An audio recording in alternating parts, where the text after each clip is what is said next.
Hello, everybody. Thank you for tuning in to another edition of the Borum Forum. Today, my guest was Jaclyn Brohl. Jaclyn was a great guest. She talked with me about suing Macomb Community College for a free speech violation and how that's turned out in her favor. So, we're talking free speech, we're talking community centers, colleges, and everything else, public domains that are currently in violation of a lot of free speech laws. Without any further ado, I give you Jaclyn Brohl.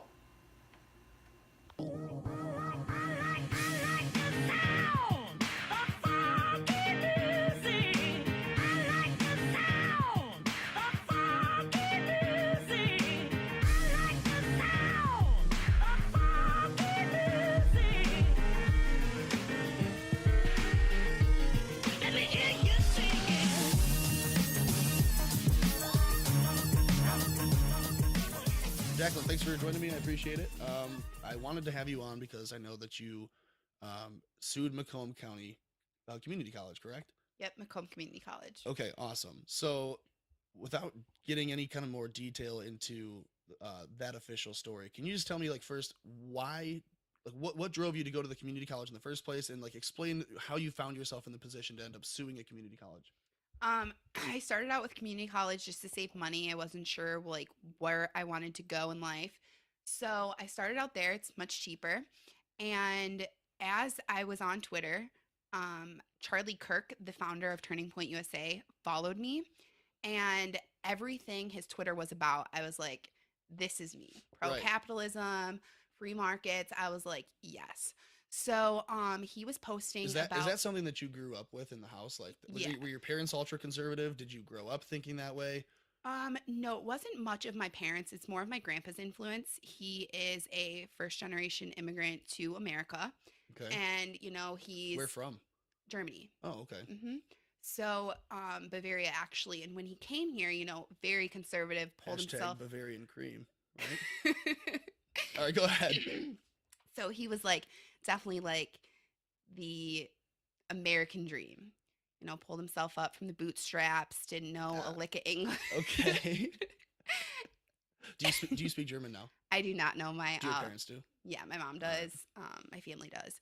So, um, So your grandpa's very conservative. yes, You adopted some of those conservative principles and values, yes. and you took them with you to the community college, where you said, like you said on Twitter, you're seeing Charlie Kirk at Turning Point USA, Mm-hmm. and kind of becoming what indoctrinated, or were you just like, did No, I wouldn't that say stuff that. struck home with you where you were like, this makes sense to me, this is what I want to be doing? Right. Well, I've always loved politics. My grandpa's like my best friend, so we always watched like political debates together, talked politics. Like it was my life. Right. And what Charlie Kirk like brought to me on Twitter and the Young Women's Leadership Conference that's held like every June. I decided to apply and I got accepted to go to Texas and attend the conference with great headline speakers in the conservative movement. Okay. And ever since I went to that, I was like, wow, like it was so inspiring. I wanted to go back to Macomb and start my own Turning Point USA chapter. Okay, and when you returned to Macomb, as I understand it, it wasn't a clear path. You already had people there that were trying to say that they were working for TPUSA. Yeah, one girl, Kristen Deckard, she actually attended the Young Women's Leadership Conference, and I had no idea.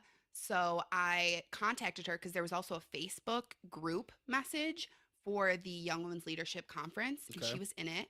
She posted a picture of getting kicked off Macomb Community College's campus. So I was like, no way. I talked to the administration. I asked if I could start a chapter, and they said, no, like, we don't really like the controversial, things that your um, organization could start on So campus. was this girl Kristen, was she kicked off after having gone through Turning Point USA, or was it just that she started to say that she was with them and got kicked off just for that alone? Well, actually, Macomb Community College has things such as free speech zones, so she wasn't in it. And they were like, absolutely not. You didn't contact the community college, which it's a community college paid for with taxpayer dollars. So she should be able to spur of the moment protest or hand out any literature that she would like. Right. No, and that makes sense. So she does that. She gets kicked off anyways, Hmm. and as a result, you have gone into the office administration. You've asked to set up the same similar organization, an Hmm. arm of the TPUSA, Hmm. and then what? They say no, and you stop. You didn't drop it, obviously. Not necessarily. I kind of just was like, well, I'm only going to be here for a short time, so maybe I should just give it up, or something. So I went home and I saw that she started it, and I was like, all right, let's get together and really, kick this through. Yeah, put your heads together and kick in the door. Right. So we did get accepted after she talked to about 6 people in the Macomb administration. We finally got the approval to do it. An economics teacher, or professor was our sponsor for it, and he loved it. He was like nobody at Macomb has this, and I would love to be a part of it with you girls. Right. So we went out there with a big free speech ball, which is a huge beach ball that both Young Americans for Liberty and Turning Point USA use as like a tool to advocate for the First Amendment. Okay. So So how does we, that work? yeah, it's a huge free speech ball, about 6 feet tall. And we usually rolled around, but at Macomb we couldn't because we had to stay in the free speech zone. Okay. And we hand out markers, and students go around and write whatever they want. Can I ask you a Like, question first? At yeah. Macomb, how big is the free speech zone? Why is the entire campus not a free speech zone? Right. That's my question as well. It's about 10 feet. I believe it's in front of the library. So they like kind of segregate anyone who is going to protest. Yes, and there's a center campus and a south campus for Macomb. In order to be on campus and be doing something like we were, you have to drive the 30 minutes to South Campus, write a paper of why you should be on campus and what you're doing on campus, and it has to be approved. This is like making my stomach turn. Right? Just thinking And it about takes it. 24 hours for something to be Oh, approved. okay. So once you're approved to protest something in the designated zone, Mm-hmm. that doesn't guarantee that anyone's listening or that your voice is heard or that Right. your message ever gets out. Right.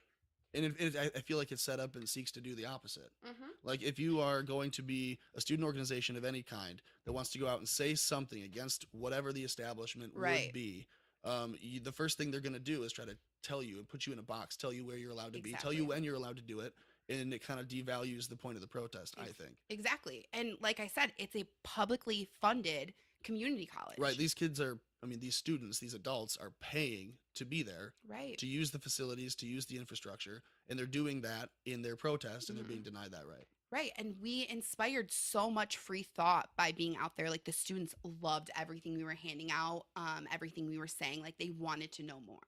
So they told you you could be in this bubble of Hmm. protest. What happened after that? Well, after that, it was fine. We held a few meetings and we had a really great turnout. And while that happened, they would give us rooms and then they would like shift it and change rooms so that like sometimes they kind of like played a mind game with us. So it sounds like, and I know we were talking about this a little bit earlier. Um, they would give you a room that you could meet in, or Hmm. that you could have a rally in, or whatever. You could have a speaker come in and speak to people that were involved or interested. Right. Interested. And then at the last minute, they would change the meeting place or the location, the time, whatever. That I mean, they couldn't obviously tell you the time, but they could Hmm. tell you when a room would be available for Hmm. you, so that your speaking engagements would always be fucked up, so Hmm. that you couldn't have a meeting at a designated time and place that people could plan on being at because they would just change it. Right. Right.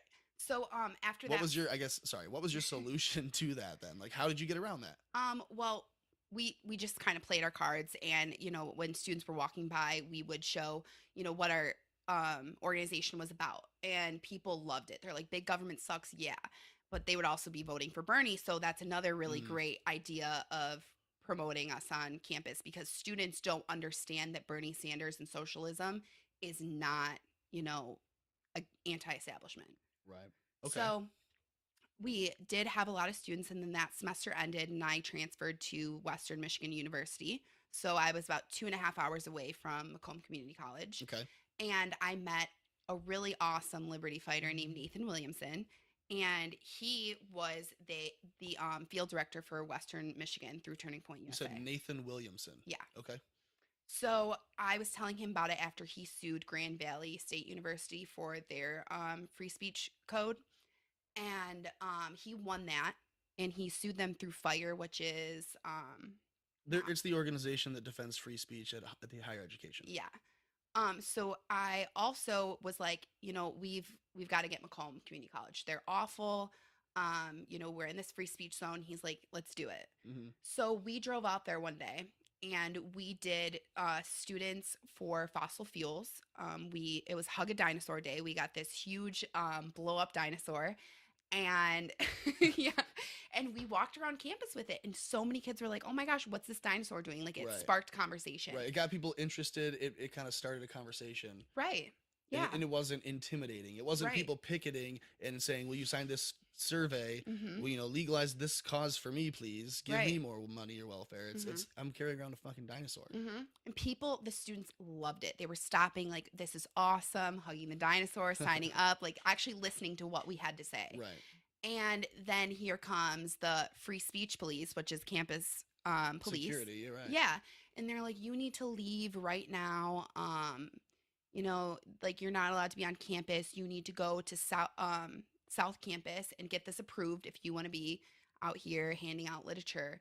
And we're like, I'm sorry, but What? yeah, I'm like, I'm sorry, but isn't like everywhere a free speech zone? And they're like, yeah, we know what you're here for. At this point, they knew that we were Turning Point USA and that Yeah. like we do sue schools for stuff like this. Gotcha. So they would not say exactly like we will arrest you, but they were saying that we were trespassing and that we could, get in trouble for that. And I was like, trespassing? Like we're students here. Right. Because at the time I was still like a student, but I wasn't attending Macomb. Right.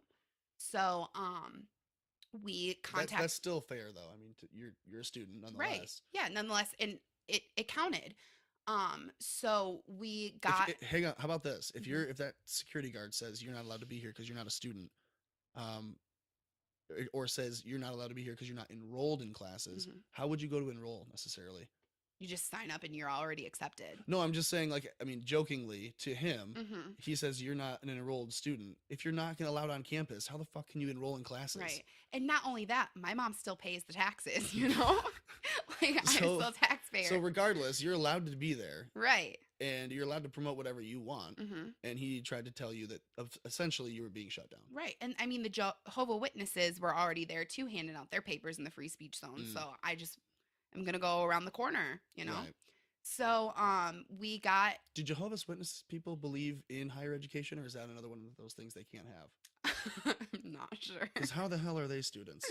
Yeah, they're not. If that's not right, I have no idea. No, I have not dude. been door knocked in a while. They were literally old people like handing out these. They're not students. Yeah.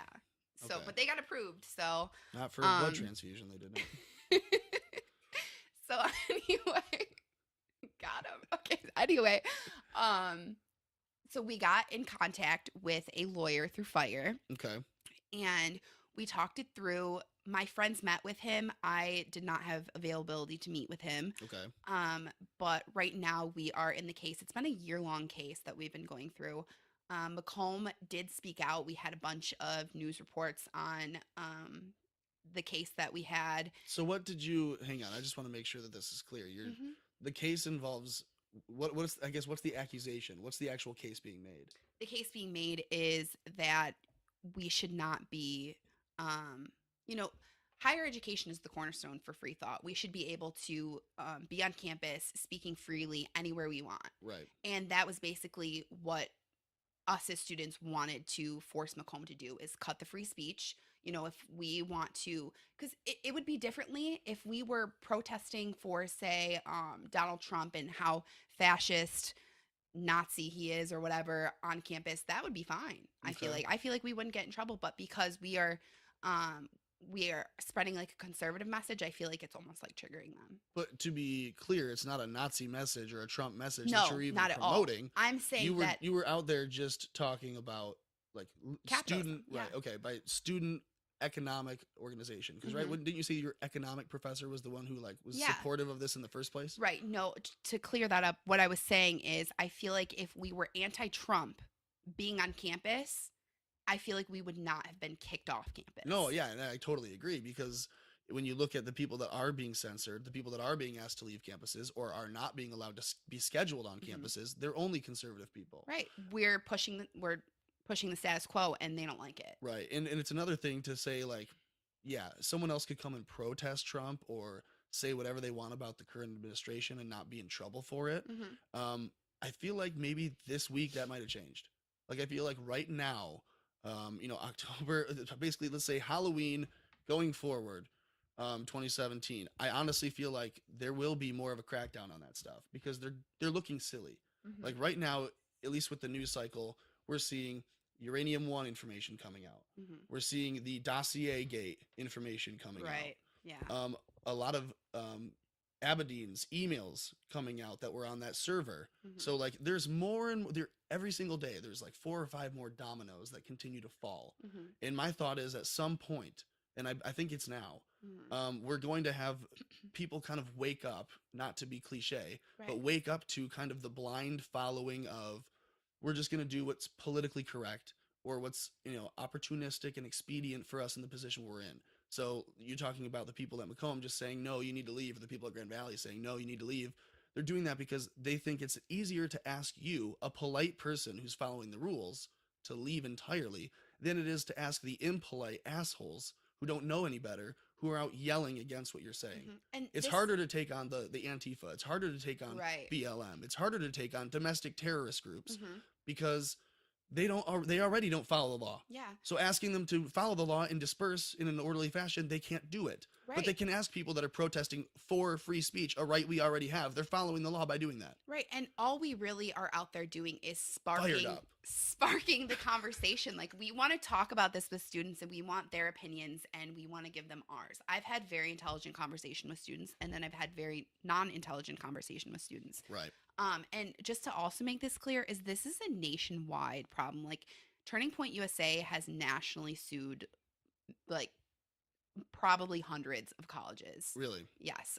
Also another case, not to get off topic, Mhm. but Battle Creek Community College, my friend Shelly was actually arrested Mm, for a Shelley. night What was she? No, for never handing mind. out I was going to say, was she selling seashells by the seashore? No, she was handing out what? She was handing out pocket constitutions. Same with Grand Valley. Oh my God, that's They- even worse. Handing out pocket constitutions, I swear to you, will get you arrested so fast. That was the whole problem with Grand Valley suing too. Oh my God, Mhm. why? I have no idea. I have no idea. I think if I went out on the street dressed in drag and I handed out a pamphlet that asked people to understand my new identity as a trans person, that would be applauded. Oh, people would eat it up. And it would be parody, but people would still applaud it if they didn't get that. Mm-hmm. But if you hand out a constitution to people, My God. they're going to toss it and you're out of there. But yet you can get the Bible from a Jehovah Witness or whatever they believe. Well, yeah. I got the Bhagavad Gita given to me by a monk on that campus once. Really? Yeah, for a $10 donation. Anyway, back to what we were talking about Yeah. originally. So you said the case is somewhat solved, not solved? Is it settled? Well, Macomb, You said there's a settlement. yes, Macomb does not want to speak out or leave any comments, which I see where they're coming from. Yeah. But right now we are working on a settlement. It's getting finalized currently. What is it, like a financial I guess what is the outcome of the case where a Yeah, judge is going so to tell them what? there's no financial gain from it, and that's not like what I want. The gain is that we are, students now, because I don't attend Macomb Community College. Like but the a judge is students going to now- basically tell Macomb that they have to allow people Yeah, to they're gonna- protest and that they cannot restrict it by right, an area. right. They're gonna basically break the 10 feet free speech zone to the entire campus. Wow. Yeah. I'm really shocked to hear that. I mean, I guess I'm not shocked because you look at Evergreen College, you look at Berkeley, Mhm. like you look at these places where people can't speak out, and those are just the two that like I can think of off the top of my head. But like University of Toronto, as an example, I think has a really bad problem with free speech and being able to call people specific pronouns. Have you- It's just been an issue I know on probably all campuses, right? Michigan State just got in trouble. My alma mater just got in trouble for a free speech issue. I think it had to do with protest. Whiteboards. Right, exactly. Yeah, So you can't have any whiteboards, like not in your dorm door or whiteboard- anything. a whiteboard was taken away, Mm-hmm. and now no one's allowed to have a whiteboard or any kind of like board on the outside of your door because You could draw a dick on it or you something. may be racist or sexist Yeah. or whatever on it. Also at the university, um, a shoelace was hung on a doorknob of a person who they knew that was their shoelace. It was left outside of the room. Someone put the shoelace on the doorknob. Someone else in the hall saw that and thought, the guy that lives there is black. That must have been like a noose that someone left for him. It blew Wow. up into a story before the kid even knew what was going on, and he was like, that's my shoelace. Wow. Ridiculous. I mean, at Western, our organization fair we had this past fall, the Bronco Bash. I guess some older gentleman came up to the college Republicans, saw the elephant and American flag, and started saying that they were these Trump Nazis and whatever. And it's like, are you kidding me? I Are don't you think kidding people me? really know what Nazis are. No, they definitely don't. Like, I think it's really offensive to call someone a Nazi. That's like one of the more offensive things to call somebody. Not that I'm Mhm. ever offended if someone would refer to me as a Nazi. Like, I just Mhm. think they're stupid because they don't know what they're talking about. Yeah. But if someone says you're, and this is what happened this week on Twitter for me, I got booted for 12 hours because they said that someone was retarded after they had accused me of believing that it's okay for George Bush to grope a woman, or for any of the Bills to have groped or raped women, or Clinton, Cosby, the Rogers of the world, like Mhm. Ailes. I named all of them in a tweet, along with saying this is not just for Harvey. This is for all of these men who Right. cannot keep their hands to themselves, Mhm. or worse. And I cited that. I screenshot that tweet, posted it to the thread where the girl had said, "What, you think it's bad when Harvey does it, but you don't think it's bad when all of your people do it?" And I Mhm. cited that and I said, "You are retarded." I got booted for 12 hours, which, I mean, okay, it was a good timeout. I got through it, Mhm. but um, she, I don't think, got in trouble at all. And this Oh this girl no. was calling me a Nazi over and over again, among terrible other things. But if you call someone a Nazi, what you're saying is they're a part of a group, a political movement that killed people, Mhm. that it tried to exterminate a race. No one here, I don't think, has done that. Right. There are people that conscribe to that Nazi behavior and that belief, and they are probably lost. People don't, and people throw the word fascist around too, and They don't know just the look at definition. Antifa, They don't know the definition. Yeah, they anti-fascist. don't look. Are you kidding It's the worst parody me? I've ever seen. It's like it's the worst because Antifa by itself is a fascist movement. Exactly. If they don't like what your message is, or you don't like they don't like what your belief Mhm. is, they will crack it out of you or kill you. Yeah, they're totally anti-free speech, but They don't like free speech, anti-fascist. and they Mhm. openly promote anti-capitalism. Mhm. They openly promote communism. They call themselves and each other comrades. Mhm. I mean, it's the biggest joke in the whole world. You can come find me on that. You can run and tell that, homeboy. Antifa, Dustin, whatever it is in Boston, Antifa, Quinn. I can't. Oh my God, it's only been 25 minutes. Okay, so Okay. you work with TPUSA. I did, yes. Okay, why do you not now, if I can ask? Just for my own personal reasons, I had to take a step back. I got a lot of backlash from some friends. A group chat was released with some screenshots of racial slur, and I knew a few of the people through Turning Point To USA. to be clear, it wasn't you. Oh no, I had no idea that this group chat was even in existence. Okay, but So you saw the screenshots come out of yes, it, actually, and that's just somebody, public information. I mean, it's been out for a yeah, long time. So the people that were there were let go. Is from my understanding, yes. So somebody on Twitter actually posted this and was like, I thought I hated Turning Point USA in the beginning. Now I really do. mm, I read through the group chat through these screenshots, and not all of them were affiliated with Turning Point USA. But like I said, I knew a few of them who were, and I was just so taken back by it. I had some people even message me like, I can't believe you're part of this racist organization. And, right. that's not what I stand for, Well, if it's especially if it's politically. racist, then good for you for getting out of it. And Exactly. And I but felt I have to wonder, and I'm not making the accusation, but right. how is it that that goes like past you? What do you Like mean? being in the organization, how if you've met Charlie, like you said, Yeah. how close you were to things, how would you have not known? And again, it's not an accusation, but how would you have not known that a lot of these people were? or had Right. racist behaviors and attitudes. You know, from there are Turning Point USA is a very diverse organization. That I can give them. Um, And I know but that you said you went into it optimistically, so I know that you wouldn't be right, there looking for racism, but right. if it doesn't jump out at you, you're not going to see it, Right. I None guess. of the conversations I've ever sparked with anybody through the organization were even racist in any way. The thing about it is, I had to take a step back personally, especially from my social media of being affiliated with them, just in Right. case futuristically I do work in politics and somebody sees, oh, you're part of Turning Point USA. I saw that group chat, it's affiliated with racism Right. and, I can't hire you.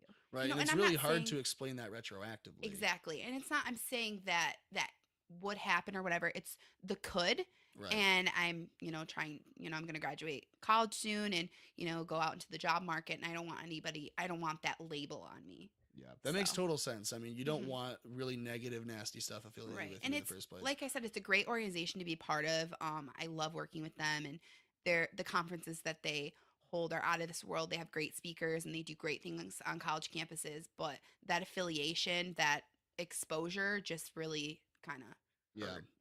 Well, it sucks. I mean, to a point, we're gonna have really crappy stuff attached to us forever, anyways. Right.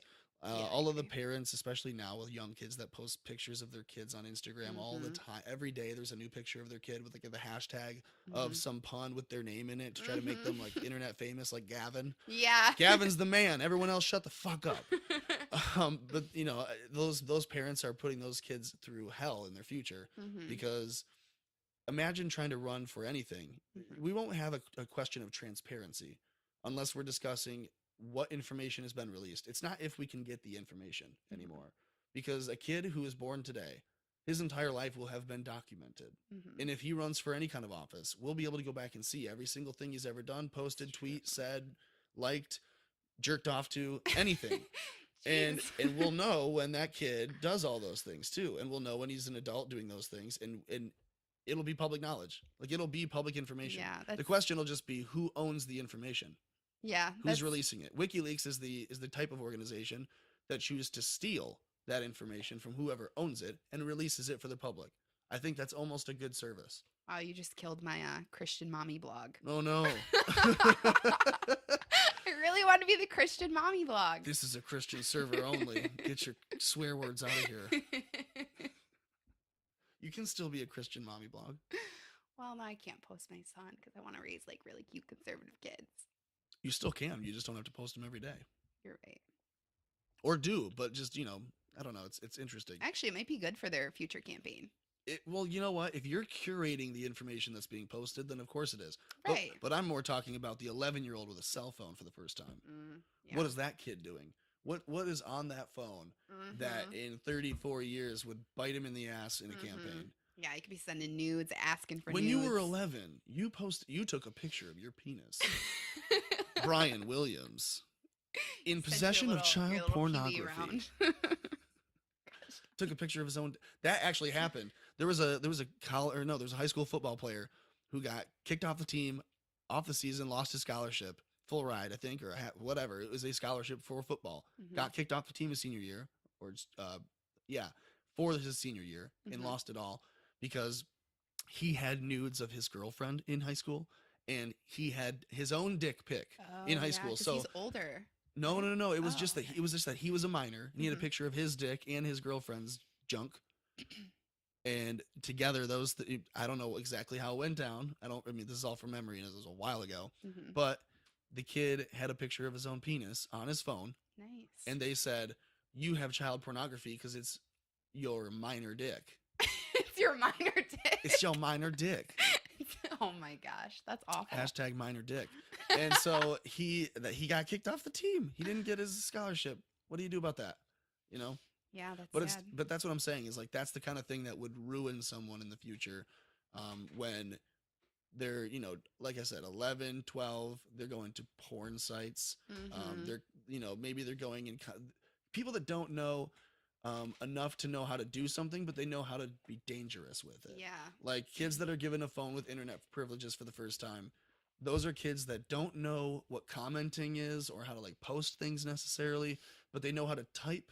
They know what letters and words are to put together. Yeah. So they can go to a nasty site and they can comment or like or share or save or whatever, but they don't necessarily know that other people can see it. I mean, hey, if the internet continuously censors things, maybe it'll be good for the kids.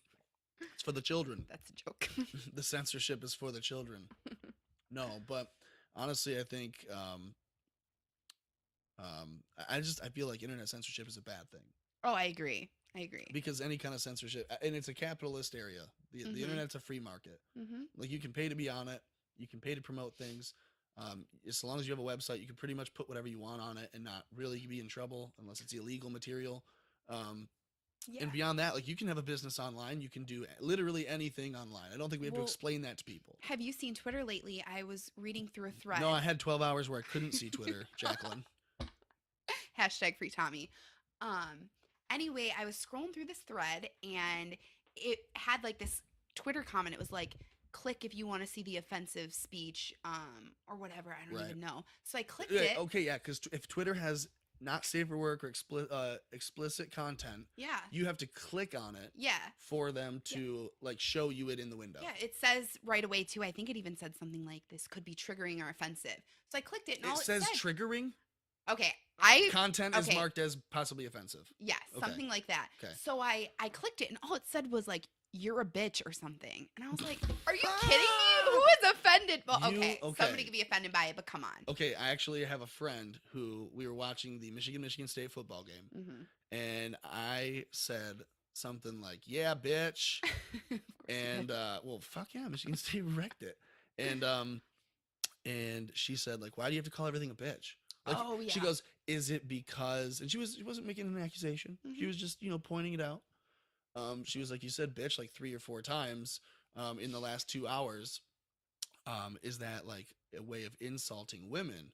Is by calling someone a bitch, it's a bad, and it's a female. Yeah, people derogative. Need to get rid of that. So people are like, oh, well, if you're calling them a derogative term for a woman or a female dog, then what you're really doing is calling them a bad woman. And by inherently, you're meaning that being a woman, if they're not a woman, is a bad thing. I feel like it's different too the way you say it. Like if you're like, oh my god, you're a fucking bitch, compared to, all right, bitch. Yeah, you know? Okay, you silly bitch. Right. Yeah, exactly. I love so silly different, bitch. You silly bitch. Like, figure it out, bitch.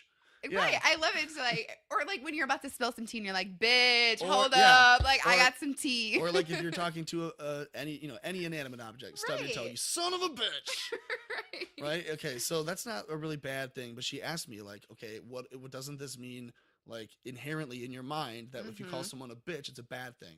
And I honestly just said, like, no, I will call you a cocksucker right now. That's more male than anything. Like, if I call a guy a cocksucker, he's a stupid cocksucker bastard, then, like, that's not me saying men are bad. And if I called her a cocksucker, true, then it wouldn't be like I'm not calling her a guy too. So, and moreover, I think it's sexist of her to assume that I'm being sexist because I'm a guy. If a girl said, yeah, bitch, 15 times, she wouldn't have said shit. That's another huge problem is people Point always assume. People always assume, like, they will take whatever you say and just start assuming with it. And it's like, like my one tweet with racism. What's the tweet? Oh yeah, okay. Yeah, explain that. Because you're a little bit of a following on Twitter, and I hope that this goes out over your followers as well. Explain how you got them to be interested. Yeah, so I live near Detroit, and my mom and I are driving to Grosse Pointe, which is the city over from Detroit, and my mom turns down this street and she makes a joke. She says, oh, you think I'll get shot? Nah, it's too early to get shot here, whatever. I can't remember the exact tweet. Okay. So I tweeted it, and some girl quote tweets it and says, wow, it's really good to be quote It's not racist. Detroit has shootings. Right. And you're in a bad part of Detroit. Exactly. So I quote tweet her back, and I said, well, isn't it racist to assume that the person to shoot us is black? Right, and she exactly. Like freaked out. Yeah, she didn't know how to take that. Oh no, you're being logical. God damn, I don't know how to handle it. She ended up blocking me, but before that, she tweets and she says, wow, for a minute, like, I thought I was racist, but then I remembered, like, all my friends are black. And I was like, oh, okay, all your friends are black, so you're not racist. Well, that's kind of sounds racist to me if you're like, no, I'm not racist because I only have one race of friends and they all think just like me and I hate the others. Right. That sounds like racism to me. Oh my God. Well, look, I'm going to keep this one shorter because I feel like we had a great time. I don't want to stretch it too long, and I know Mm-mm. that you guys stuff to do. What can people do to follow you? I know you're on Twitter. Is there anything else that you want to promote? Nope, just follow me on Twitter at Jaclyn Brohl _ Okay, and that's Brohl, HL. And it's Jaclyn. It's not Jaclyn. not Jake Quillen. Okay. Thanks everybody for tuning in to another episode of the Borum Forum. Please subscribe, follow, like. The subscription URL for the podcast should be linked on Twitter, and also it is on iTunes. The Borum Forum. Thanks.